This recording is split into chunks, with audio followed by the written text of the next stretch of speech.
Here we are for the Freedom Yoga teacher training and immersion. This is a 5-day course that I taught. I've been teaching yoga now for more than 40 years. I don't know how many of these teacher trainings I've actually taught. Usually they're a 10-day event. I enjoy them. Basically, what I'm trying to do during a teacher training, or what I find myself going through, is basically trying to say everything I know in a relatively short amount of time. This is a 5-day teacher training. It's hard to say everything you know in 5 days, in 5 short sessions. But it's an interesting exercise, and it's, again, what I like about it is it forces me to be succinct. It forces me to get as clear as I can be in order to just succinctly deliver what I'm learning about. And partly what I'm interested in a teacher training is to convey the fact that it's about learning. It's about being in learning mode. It's about continuously being in learning mode. I started yoga when I was 14. I've been doing yoga for 47 years now. And I feel like I'm a better learner than ever. And I'm so happy to be in a mind state where what's happening is learning, and just sharing basically the latest update on what I'm learning about. So it's fun for me. Most of the people that come to the course, I know some of them, most of them I don't know. They've heard about me for various reasons. Some of them haven't heard about me and they just want to do a teacher training.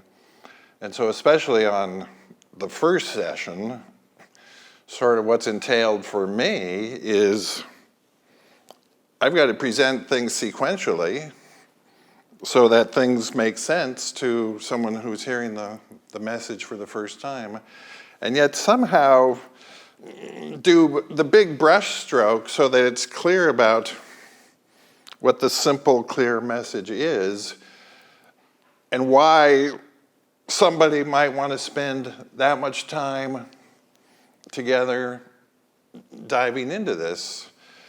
So what I've got to do is gain everyone's trust and make it seem interesting enough so that people open themselves to what's about to happen. My main learning in all of this is that it is lifestyle. Lifestyle is the way you live your life, the way you do your thing. Yoga is not just an exercise, it's not just a therapeutic exercise. It's always been about the mindset, the lifestyle, the spiritual understanding that you come to. And yet people come to the sessions for their own reasons. And so I've sort of got to be able to come at the topic from a lot of different angles. The way the sessions play out basically is they end up being in 5 chapters. Chapter 1 is mindset, yoga philosophy made simple, yoga philosophy as far as I understand it, and trying to make it relevant so that it does apply to life. Chapter 1 is talking, and I feel free to just talk about whatever I want to talk about in order to get the point across, and that this first chapter is a really good time for people to have questions and answers and be able to dialogue about this stuff. it's fun to be able to ping pong and dialogue. And so each session that we'll do together will be a lot of theoretical, metaphysical discussion, as well as theoretical, practical, how to do yoga asana discussion, how to teach, how to practice. This is billed as a teacher training and immersion, but in my mind, it's more than a teacher training. It's about immersion. If you're not immersed, you're not going to be able to, you won't have a clue about how to teach. But if you're able to immerse yourself and get into the experience, then you'll find that all you've got to start to do in order to become a teacher is be able to just report the news about the experience you're having, and you'll be able to communicate authentically. So in my mind, as I go into the teacher trainings, it's mostly an immersion, trying to immerse everyone into the experience that we're having together. And so chapter 1s, we'll be talking. Chapter 2 will be discussion and practice with meditation. Meditation is actually the main practice that I'm promoting the most because it's the main thing that will promote or facilitate the realization of what yoga is about. Yoga is an interesting word. It actually means yoke. It means union. And when you meditate, you do start to get the sense of yoking with the infinite, and we'll be talking about this a lot. Yoking with the infinite, I talk about it as getting online, because that's such a perfect analogy for the times. It's like using your mind to wirelessly get online. It'll feel like you're joining, it'll feel like you're yoking, but the more you yoke and the more you join and the more you wirelessly get online, after a certain point you realize, oh, come on, I don't have to get online, I'm online. And then you begin to have a real sense of the union meaning of what yoga is. Your mind is connected to the internet of infinite mind.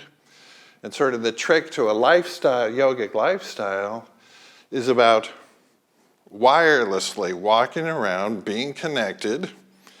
Instead of thinking quite so much, you learn to listen. And so listening actually becomes the main practice. You learn to listen by sitting quietly. You learn to listen in the yoga poses. As you learn to listen in the yoga poses, it'll start feeling like you're channeling your practice. Channeling your practice is not difficult, but it's sort of advanced. If I were to say to a beginner, like get into triangle pose and channel it, they wouldn't have a clue about what to do. And so it's a matter of teaching people specific movements, specific guidelines about how to do the movements, like teaching people how to play the notes on a musical instrument. You teach them all this stuff with the knowingness that if they get into it and they get good at the discipline, they get good at the structured practice, that if they get into it, it'll start feeling, they'll get in touch with the music that they're playing. They'll get in touch with the meaning of the movement. The movement will then feel inspired and channeled. Now, if you get the hang of how to channel your yoga practice, next thing you know, you find yourself walking out the door, walking down the sidewalk, getting into your car, channeling your way home, and then you begin to get it. Oh yeah, that's what lifestyle means. It's like being wirelessly online all the time as you live your life. And so sitting quietly, meditating is the first place to get the hang of that. Asana practice is the second place to get the hang of that. And then there'll be homeworks in order to help remind you to stay online all the time. So chapter 1, in here will be talking. Chapter 2 will then be practicing the seated meditations. Chapter 3 in here will then be guided asana, and a guided asana chapter, where me, the human teacher, is telling you exactly how to do the precise movements. It's helpful to have guidance about how to do the movements. You train people in alignment, specific sequencing patterns, but you train them in specific alignments and specific sequencing patterns, knowing that if they get into it, the energy will start to take over at a certain point. And this is what I didn't know initially. I was just doing like structured practices and loving it, doing exactly everything I'd been told. But years into it, it's like the joy just started going out of it, doing everything right. But the joy started going out. And at a certain point, I had to ditch everything I'd been taught, because everything I had been taught had built the sensitivity to the feeling of the energy, and the energy was beginning to gush through and wanting to move in different ways than I'd been taught. And so there's a certain bravery that's required at a certain point where, wow, you've got to dare to do as your energy is guiding you to do. It finally makes sense to do that, and this is what I'm calling sort of like the main lesson, in the practice, is like learning to trust yourself. It makes sense to trust yourself once you have insight into the fact that you had nothing to do with the fact that you exist. You didn't make you. I didn't make me. The all is being all. As I trust into my deepest feelings about how to do and be, you're not just trusting into your conditioning. You're not just trusting into your habits. The fear is that if you dare to do as your deepest feelings guide you to do, it'll just be more habit, more habitual, more conditioning. But actually, once you have insight that you only exist because the all is being itself as you, then you realize, wow, you trusting into you is not just you trusting into stupid little you. You trusting into you is how you tap into the infinity of things. It makes sense to do as your deepest feelings guide you to do once you start having insight into that. Again, that's what's meant by yoga, union, unity, and beginning to understand that viscerally, beginning to live it, and having more fun. And so talking helps facilitate all of that. Chapter 2 in here will be the meditations. Chapter 3 will be the guided asana chapter to learn specific techniques. That used to be the bulk of all my classes. Chapter 4 then will then be a free-form chapter in here. And the free-form chapter is sort of similar to this guided asana chapter, except instead of listening to the human teacher about what to do, you're learning to listen to divine guidance about what to do. You trust into your deepest feelings about how to move, how to rest, how to do exactly what you feel like doing. And it starts feeling like you're doing your yoga. For years and years, I was doing practices, I was doing different styles, loved it, but it always felt like I was doing somebody else's yoga.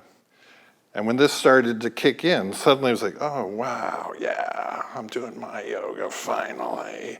You can still learn from others. You should learn from others. You'll become a better learner from others. But really what you should be learning is how to wirelessly let the infinity of mind guide you about how to do and be. So that's the main themes that we'll be working with.